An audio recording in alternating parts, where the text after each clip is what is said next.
Assalamualaikum, jumpa lagi dengan Tari. Di video kali ini Tari mau bahas sesuatu yang mungkin agak sensitif ya, tapi mungkin banyak teman-teman yang penasaran nih tentang sesuatu ini, banyak yang kepo. Nah, mungkin bisa jadi referensi juga untuk teman-teman yang sekarang habis lulus kuliah, mau kerja, kebetulan dapat tawaran pekerjaan ini. Mungkin ini bisa jadi tolak ukur atau sesuatu yang bisa menjadikan patokan apakah saya mesti harus lanjut ke pekerjaan ini atau mending ke pekerjaan yang lain begitu. Baik, untuk kali ini Tari langsung saja kita akan bahas keceplosan. Kita akan bahas tentang berapa sih gaji karyawan bank. Sebelum nonton jangan lupa like, komen, dan subscribe dan share videonya ke teman-teman kalian.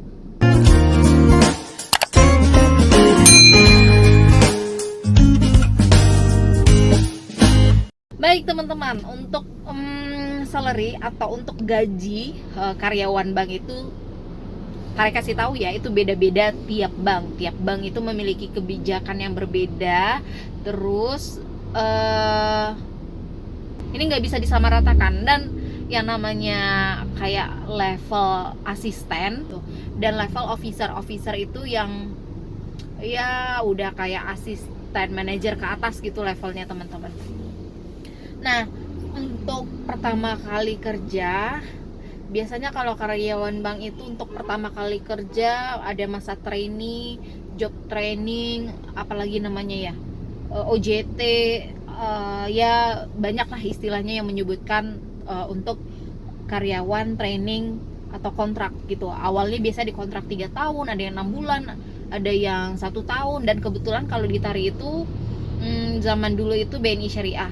Kalau Tari trainingnya itu ada 1 tahun. Jadi 1 tahun itu fasilitas yang Tari dapatkan itu ya cuma sekedar gaji. Nah, itu bedanya antara pegawai yang sudah diangkat menjadi karyawan tetap dengan tunggu sebentar. Oke, kita lanjut lagi ya teman-teman videonya. Tadi itu tuh sempat terputus karena ada abang-abangan masuk ke dalam. Nah, jadi Tari itu berarti kerja udah mau 5 tahun ya teman-teman. Itu baru level asisten. Memang kayaknya agak lama ya untuk proses karirnya, naik karirnya. Tapi ya memang begitulah kalau di perusahaan teman-teman. Kalau kita tidak terlalu menonjol, ya karir kita bakal gitu-gitu aja. Atau kalau kita terlalu di bawah rata-rata, ya palingan kita nggak akan betah berlama-lama di perusahaan itu. Nah, untuk level yang tadi itu yang kalau kita masa training, Tari kurang tahu persis untuk di bank lain berapa, tapi biasanya rata-rata sama sih, rata-rata di sekitar situ, dan tergantung dari kebijakan UMR setiap daerah. Kayak Tari dulu waktu OJT itu mulainya dari dari 2,7an, 2 dari 0,7an. Jadi gaji ini ya sekali lagi Tari tekankan, setiap bank itu bisa berbeda dan setiap daerah bisa beda-beda juga untuk gaji minimum begitu. Nah, selama setahun itu waktu OJT dimulai dari gaji 2,7 juta, itu tiap bulannya bisa berubah teman-teman. Bisa berubah, yang kayak tiap bulan itu pasti ada kenaikan sedikit, dan ketika di tahun kedua apalagi sudah pengangkatan itu juga ada kenaikan kembali karena mengikuti kayak aturan dari perusahaan itu kan biasanya setiap tahun itu akan ada penambahan upah bisa 10 atau 20% begitu. Memang kebijakannya seperti itu. Ini jatuh lagi nantinya.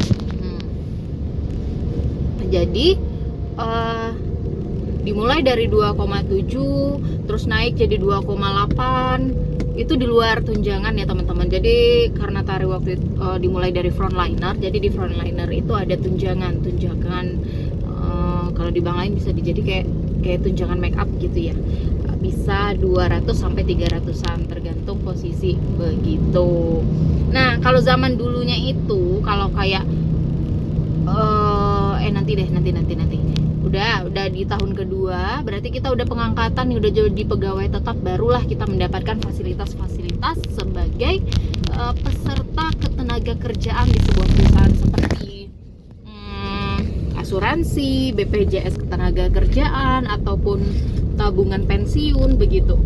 Oh ya, untuk tabungan pensiun itu teman-teman sebenarnya dikumpulkan dari gaji bulanan kita yang dimulai dari 5% biasanya yang dibebankan kepada karyawan, dan 10% itu dari perusahaan. Nah, nanti tiap bulannya yang misalnya gaji kita 2 juta gitu ya, anggap aja 2 juta, berarti yang dari kitanya 200.000, yang dari perusahaannya itu bisa berapa, 100.000, yang dari perusahaannya bisa 200.000 begitu. Nah, biasanya untuk rekening apa tadi ya, pensiun ini bagi hasilnya itu lebih besar, jadi lumayan, dan alhamdulillah dapat terkumpul. Terus setelah menjadi pegawai tetap itu biasanya kita dapat tunjangan 1 kali gaji teman-teman. 1 kali gaji yang namanya itu ongkos perjalanan cuti karyawan. Mungkin tiap bank, mohon maaf, gak bisa jadi YouTuber nih, ya ampun. Biasanya setelah pengangkatan menjadi pegawai tetap akan ada tunjangan atau biaya perjalanan cuti yang senilai 1 kali gaji yang langsung masuk ke rekening teman-teman ketika sudah 1 tahun menjadi karyawannya. Biasanya misalnya gajinya 2 juta, berarti ketika sudah tahun pengangkatan menjadi karyawan tetap itu akan menjadi 4 juta di tanggal 25 yang teman-teman dapatkan. Setelah itu nanti akan ada menyusul seperti asuransi, teman-teman bakal dapat kartu asuransi, kartu BPJS, kartu lain-lainnya, dan tentunya fasilitas karyawan yang didapatkan di perusahaan begitu. Lagi ya. Seiring berjalannya waktu, semakin lama masa kerja atau masa abdi teman-teman di perusahaan tersebut, nanti akan bertambah pula lah gajinya, makin tinggi nominalnya begitu. Yang tarif mulainya dulu itu dari 2,7-an, sekarang itu sudah di 4-an. Mungkin ada yang bilang kecil, mungkin ada yang bilang besar, tapi itu semua tergantung kepada teman-teman. Semakin teman-teman mensyukuri, semuanya akan tercukupi, insya Allah, ya kan? Begitu. Oh ya, ada yang lupa yang tadi bilang, kalau di bank itu biasanya pasti ada THR. Kalau dulu, zaman dulu itu THR-nya bisa 2 kali dalam setahun, THR Idul Fitri dengan THR Idul Adha. Terus ada uang cuti, yang uang perjalanan cuti tadi yang 1 kali gaji, berarti untuk THR biasanya 1 kali gaji, untuk THR satu lagi 1 kali gaji, uang cuti 1 kali gaji, dan 1 tahun. Tiap tahun itu pasti ada yang namanya bonusan teman-teman. Jadi bonusan itu tergantung dari pencapaian setiap cabangmu, tergantung dari kualitas pembiayaan, dari peningkatan laba dan lain-lainnya yang mempengaruhi berapa bonus yang akan kalian dapatkan di masa pembonusan. Biasanya itu pembonusan ada di bulan Februari atau Maret, tapi sekitar Desember itu udah mulai masa penilaiannya ya teman-teman. Jadi kita itu kayak ngajuin proposal, nilai kita itu mau apa gitu, mau dapat nilai baik atau, jadi kita kayak ngajuin nilai M gitu. M itu artinya memuaskan teman-teman. Nah, nanti untuk selanjutnya tetap perusahaan dan manajemen dari cabangmu, tempat pekerjaanmu yang akan menentukan di level mana kita pantas mendapat. Mohon maaf teman-teman, ini karena baterainya sudah habis. Mungkin obrolan kita sore hari ini sedikit terpotong, dan tadi juga lagi di jalan. Nanti kita lanjutkan di lain waktu. Kalau ada yang mau ditanyakan boleh lanjut di kolom komentar, nanti tadi buat videonya lagi. Oke? Terima kasih sudah nonton videonya. Jangan lupa like, komen, dan subscribe. Assalamualaikum.